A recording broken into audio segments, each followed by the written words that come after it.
Hello everybody, this is the first time I'm posting anything on this channel in quite a while. It's been like a year since I posted any videos to this channel, and at least a year and a half since I've done anything like this. But I was hoping to do something kind of similar to the first video I did on this channel, which was a textual analysis of Ode to a Nightingale. And I was thinking of doing a poem by T.S. Eliot, or a poem by Wallace Stevens, or a poem by John Keats. And since I already did one by Keats, I figured, I might as well go the whole nine and do another by Keats. So today I was hoping to take a look at Ode on a Grecian Urn, which is, one of Keats's most popular poems, especially of the odes that he wrote very late in his life. The most popular ones are generally Ode to a Nightingale and Ode on a Grecian Urn, and also To Autumn. I don't know if that'd be considered one of the odes because the word ode isn't in the title, but anyway, you get my point.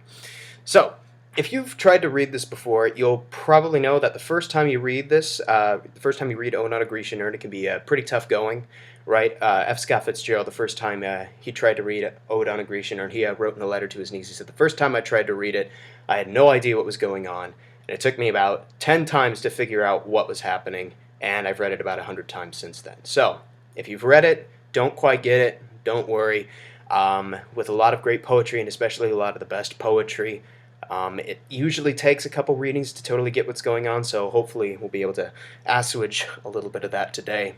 So, what exactly is the poem about? At the most basic level, what is this poem about? At the most basic level, it is about a speaker, right? And he's describing a Grecian urn. And you might have been able to tell me that, just from looking at the title, but that's really all it is. Speaker sees a Grecian urn, he starts describing the things that are on the Grecian urn, and then the poem ends. And it's a deceptively simple setup, as you probably figured out. So that's what's going on at the most basic level. So what is happening underneath of that? What's going on under that? Because if it was just some guy talking about pretty pictures that he saw, this poem probably wouldn't have garnered all the popularity and all the acclaim that it has. So then the question arises, what is going on in this poem underneath of that? And so more than anything, I think, Ode on a Grecian Urn is a poem about art. It is a poem about the nature of art, and it's a poem about the things that art can do. So, what do I mean by that? Let's get into that. So, first question, what is the nature, the purpose of art? And one of the things that Ode on a Grecian Urn really concerns itself with is this thing of beauty, right? And you might be saying to yourself, well, duh, dummy, it's a poem. Poetry is supposed to be beautiful, isn't it? And ironically enough, that's kind of a carryover from romantic attitudes towards poetry. If you haven't, by the way, I would highly suggest reading the Preface to Lyrical Ballads by William Wordsworth and Samuel Taylor Coleridge, if you haven't, because it's critical to understanding a lot of romantic poetry, and it's also critical to understanding a lot of contemporary attitudes towards poetry that are still around to this day. But anyway, so that seems kind of like a given, right? Okay, it's about beauty, it's a poem, duh. But there's a little bit more to it than that. Okay, so the first thing you should probably know. If you don't know much about Romanticism, you ought to know that there is a tremendous fascination in the Romantic period with these notions of the beautiful and the sublime. Okay, now you might want to try to lump the two together, but Edmund Burke, right? There's a guy named Edmund Burke. He, in political circles, is known as being a very influential conservative figure, had some very choice thoughts and words on the French Revolution, didn't like the French Revolution very much at all. But anyway, Burke wrote a very influential essay on this and these notions of the beautiful and the sublime. Very influential in a lot of romantic literature. It keeps cropping up again and again in the poetry and in the prose and the criticism of the period. So to summarize, as Burke would put it, the beautiful is something that's soft, it's delicate, it's pleasant, and in a sense it's small. And you'll get what I mean by small once I get into what the sublime means. Okay, so something like the smell of a perfume, or a nice marble sculpture, or a pretty sunset over a soft grassy field, that'd be considered beautiful. The sublime, on the other hand, is vast, it's rugged, it's awe-inspiring, it's obfuscated and shrouded in mystery, and it's terrifying, and it verges on the infinite. So to give an example of in poetry, right, a poem like Coleridge's Kubla Khan would be more on the side of the sublime. It's striking, yes, aesthetically striking, but it's exotic, and it's alluring, and it's mysterious, and it's terrifying. That's what makes it sublime. Ode on a Grecian Urn, on the other hand, concerns itself more with the beautiful. It's not going to make you crap your pants the way that Kubla Khan might. There's nothing to inspire wonder or awe in the way that the sublime does. It's just a small, intimate scene. It's a scene of a Grecian urn. Okay, and then furthermore, the poem concerns itself with this dichotomy between artistic or aesthetic beauty on the one hand as being distinct from material or worldly beauty on the other. All right, so let's get into defining those.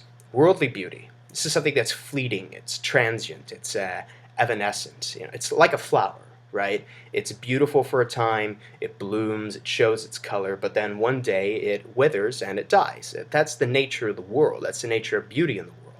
You remember that old Robert Frost poem? It was in The Outsiders, if you've ever read that. Nature's first green is gold, or hardest hue to hold. Yeah, that's worldly beauty. Now, aesthetic or artistic beauty, on the other hand, is something that's static. It's eternal. It's constant. It doesn't wither away, unlike worldly beauty. Because, like a flower, it's beautiful for a time, but it withers and it dies. The sun, even the sun, is going to wither and die someday. We're all going to be dead by the time that happens, and if you're still alive by the time that happens, I've got to wonder what the hell your secret is. I know I'm not going to be around then. I shouldn't have ever started smoking. But, so aesthetic beauty, artistic beauty, it's static, it's eternal, it's constant. Take a look at stanzas 2 and 3, for example, right? Stanza 3, you got forever warm, forever panting, forever young. You think there might be a reason he keeps emphasizing forever, forever, forever, and does it in other parts of the poem as well? Yeah, because the artistic beauty is eternal. Now take a look at stanza 2, for example. He's describing the scene of two lovers, says, where is it? Fair youth beneath the trees, thou canst not leave thy song, no, nor ever can those trees be bare. Bold lover, never, never canst thou kiss, though winning near the goal, yet do not grieve. She cannot fade, though thou hast not thy bliss. Forever wilt thou love, and she be fair. Now, this is a struggle. This is a tension that comes up again and again in the works of Keats, this tension between worldly beauty and artistic beauty. And on the one hand, we all crave a sort of stability. We all crave some kind of permanence in a world that is constantly changing and constantly dying. And artistic beauty offers an answer to that, because unlike worldly beauty, it never dies. And there's something very appealing in that. On the other hand, though, artistic beauty isn't without its drawbacks, because yeah, it never withers and it never dies, but it's stagnant, it's static. It never changes. In a way, it's already dead. Looking at stanza 4, for example, the last few lines, and little town, thy streets forevermore will silent be, and not a soul to tell why thou art desolate can e'er return. Now, art is eternal in a sense, yes, but it's also an artifact of its time, too. It speaks to a time in the world that is past, and since the aesthetic object never changes, it is silent and it's desolate, and nobody really likes, sound of silence, eternal silence. And nobody likes, desolation, except maybe in a sublime sense. You think maybe I'm going back to theories on the beautiful and the sublime and all this? Maybe, yeah. Anyway, so back to the matter at hand. So still, this tension between the two crops up because neither worldly beauty or artistic aesthetic beauty is perfect. And so a tension just rattles on forever between the two. And there's also a little bit about the imagination here in this poem too. Now, take a look at the opening stanza of the poem. It opens up with a string of questions, right? What leaf-fringed legend haunts about thy shape, if deities or mortals, or of both, in Tempe or the dales of Arcadia? And it goes on, question after question after question. There aren't really any concrete, satisfying answers to this question, because the speaker doesn't really know exactly what's going on this urn. He's hypothesizing, really. He's piecing it together. In a sense, he has to use his imagination. In the urn, and arousing his imagination reveals its beauty to him. And this kind of highlights something about the relationship between the aesthetic object and the viewer, the participant in the aesthetic object, and how the piece itself is sort of molded by the perception and the imagination of the viewer. It's not just, what's the word I'm looking for? They're both dependent one on the other. The viewer affects the object, and the object affects the viewer. So there's a little bit about the relationship between the two there. Anyway, so last thing, one thing this poem is talking about when it comes to art, right, is this idea of the revelation of truth, right? So what do I mean by that? The revelation of truth. Okay, so first, in just about every literary theory just about will concede that art, in some sense, operates in the service of truth. Okay, even deconstructionism, right? You might think, oh, well, deconstructionism, but even deconstructionism concedes that by deconstructing the piece, one can extract something about the piece that is true.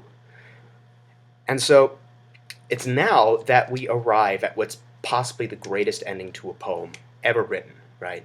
When old age shall this generation waste, thou shalt remain in midst of other woe than ours, a friend to man, to whom thou sayest, and here comes the best part, beauty is truth, truth beauty. That is all ye need to know, or that is all ye know on earth, and all ye need to know. All right, it's beautiful, it's poetic, it's enigmatic, but what the hell does it mean? All right, let's start with those first two lines, right? Remember, art is eternal. And now, just as this urn has outlived all the people who were alive when it was created, so too is every piece of art going to outlive every man, woman, and child who will be born upon this earth. So, the next line, a friend to man. What does it mean that the urn is a friend to man? The urn's a friend to man in the sense that it offers something of merit to mankind. You know, something to support and sustain him, just as any good friend would.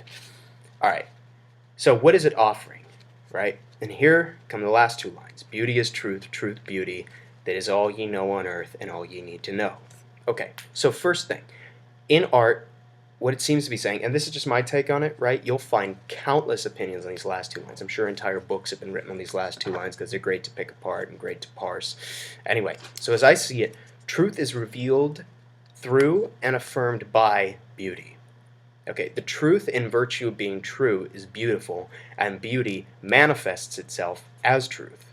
And the cool thing about art, right, is that it offers us an opportunity to explore ideas, emotions, and concepts, and to pursue something about these things that is true. I mean, just take a look at what this entire poem has been doing up until this point, right? It's examining, worldly versus artistic beauty and the role of imagination and the relationship between the aesthetic object and the viewer and all this stuff. The entire poem up until this point basically has been exploring, in some sense, the truth of beauty and the beauty of truth. And since art is immortal, it is forever a friend to man, in the sense that it's forever providing man with an opportunity to be enlightened by its truths and ravished by its beauties. Sorry, my computer's being stupid. Anyway, now, Tchaikovsky, right? And I promise I'll tie this back into everything, this little tangent. Tchaikovsky, great Russian composer, great romantic composer, he once wrote, "Music is no illusion, but rather a revelation.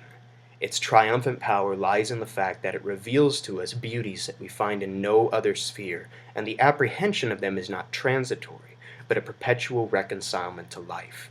Now, this is something that art can do that nothing else can. Art has the power to color our perceptions and our understandings of life and the world around us in ways that nothing else could ever do. It has the potential to get us to consider something in a way that we might not have considered otherwise, to put us in a different frame of mind, to remove us, to see things that we wouldn't have been able to see otherwise, and it speaks to everyone on some level. And while it might not directly teach anyone anything, it at least provides an opportunity for people to learn something or to look at things in a different way. And this is the sort of thing that Keats would have held so dear. And this is how, even in an age of chaos and uncertainty and postmodernism, art lives on. And it continues to touch countless lives in countless different ways. Truth and beauty being inextricably bound, one in the other, forever and ever and ever. I think that's pretty cool. Anyway, so that's all I got for you today. I hope you enjoyed it, and I hope to do something like this in the future, hopefully with a little bit more regularity, rather than taking a year and a half between doing stuff like this. If you have any thoughts or opinions you'd like to share, please feel free to mention them in the comments below. I always like to hear what you guys have to say. Also, let me know if there are any pieces in particular you want me to take a look at on here too, because I'm always looking for something else to take a look at. But yep, thank you again. Thank you for watching. Hope you got something from it. So I had something I was going to say there. I totally forgot. It's Sunday. It's a Sunday. My brain's not working totally right. But anyway, yep, thank you again. Thank you for watching. Hope you have a good one, and hope to see you again. Bye-bye.